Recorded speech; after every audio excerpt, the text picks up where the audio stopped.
It's that time of year again. You know, the time when I come here like I promised that I would, and we talk like we used to.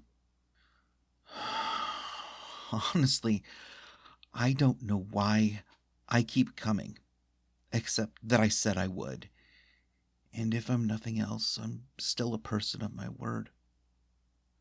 Okay, well, that and the view. It truly is spectacular. I remember when we first found this place. We were just a pair of kids exploring the wild reaches of our neighborhood and went just a touch far afield. We came out of the woods right over there, near the lightning split oak, and our collective jaws dropped. It was sunset, and the glorious spectrum of scintillating hues cast shadows over the waiting vista and burned itself indelibly into our minds. You'd probably say that was a lot of fancy words just to say it was both beautiful and memorable. But you know I tend to wax poetic at times, and that view was just the start of our adventures here. We both got our hides tanned when we got home after dark, but we were back the next day, and the one after that.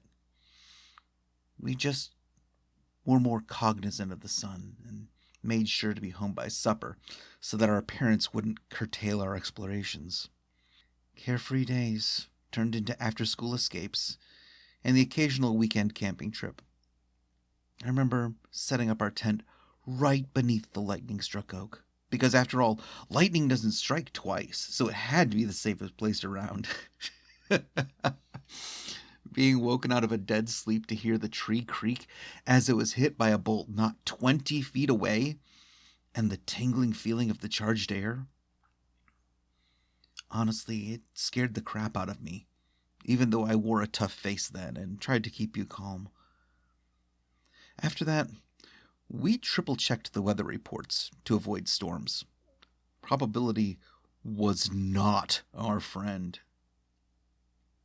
This place has seen a lot of our important moments. The first time we ever built a fire without parental supervision, even though we got in trouble for that afterwards, since our clothes smelled like wood smoke. The first time we tasted alcohol with that stolen beer that turned out to be low-content garbage. Ugh.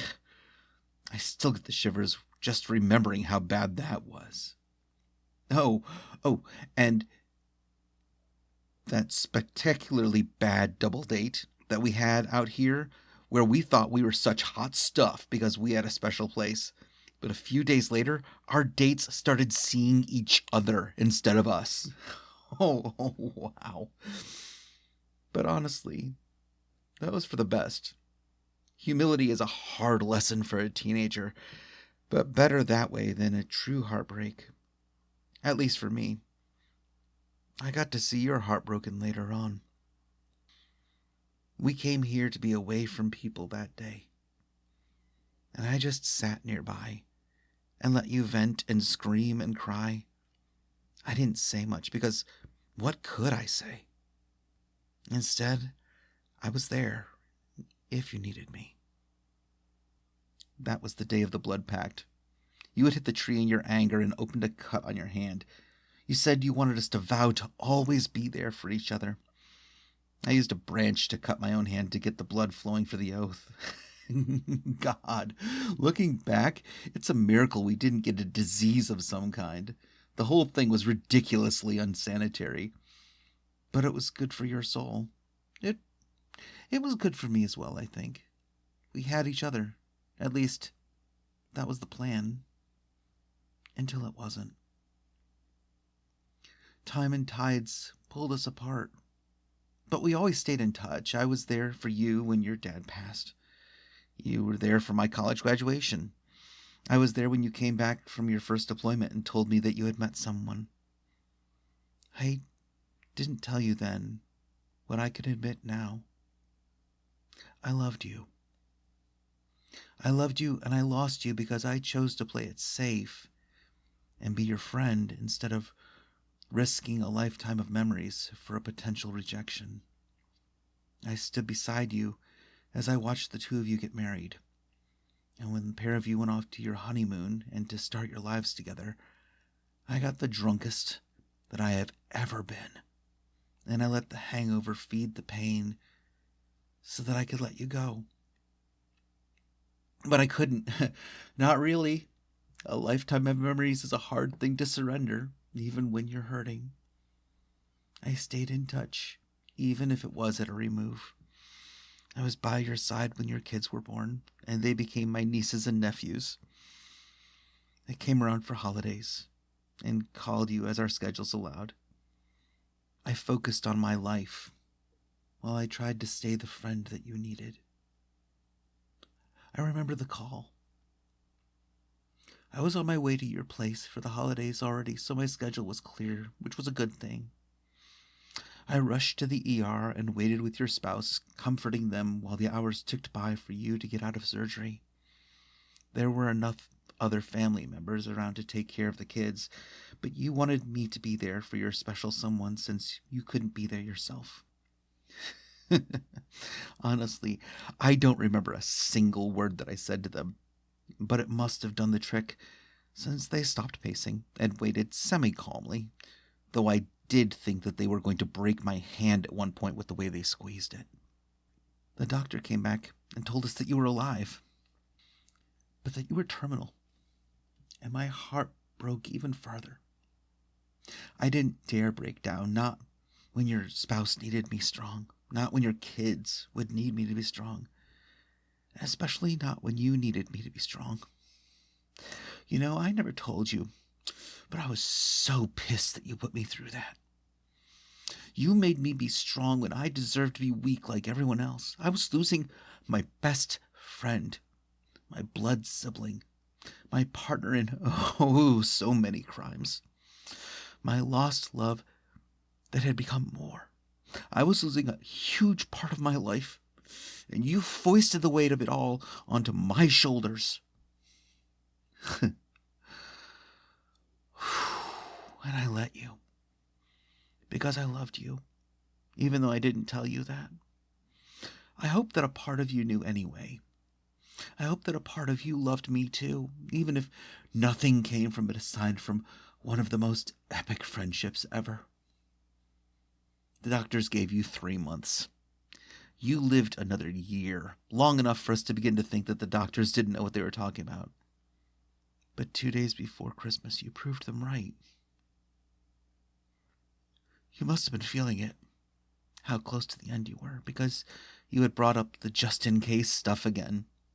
You told me to come here and talk to you when I could, and promised to listen as you were able. And then, in the middle of a sentence, you were just gone.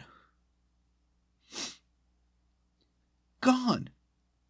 I watched a look of surprise cross your face, and then the light left your eyes forever. I screamed. I couldn't stop myself. There was a DNR in place, so I couldn't even try to revive you, even though I desperately wanted to do so. Your spouse came running in and collapsed at your feet and held your hands the way that I wished that I had the right to do. And I went and did the responsible things instead, calming the children, notifying the authorities, calling the family, and implementing the arrangements. I promised you that I'd be there for your family, and I truly did my best. I moved back to town and into my parents' old place. I spent time every week with your family, watching your spouse lose weight and trying to keep them calm and engaged with life. 4 months. 4 months was all it took for them to follow you into death. They died of a broken heart, according to the doctors, but if you can die of such a thing, then why did I survive? Your family took the kids in, but I still see them all that I can. They're still my nieces and nephews, even though they're nearly grown themselves now. I'm actually on my way over there to experience the other half of what the holidays now mean to me. Yeah, the holidays are a memory of what I have loved and lost. They're a time for contemplating how short a time we have and mourning those that are no longer with us, whether that means they've passed from this life or just passed out of our lives. But that's just half of the holiday feeling. It's also celebrating what you still have, reveling in the love of those that are still with you and holding them close to your heart, being thankful for every single day that you have because you don't know when it will end. Remembering the best of times along with the worst so that you don't surrender to sorrow. And telling people that you love them while you can. I love you still. I can feel you watching over us even now. But I have to go. I don't want to disappoint the kids. I'll be back to talk to you next year. Happy holidays, my friend. My love.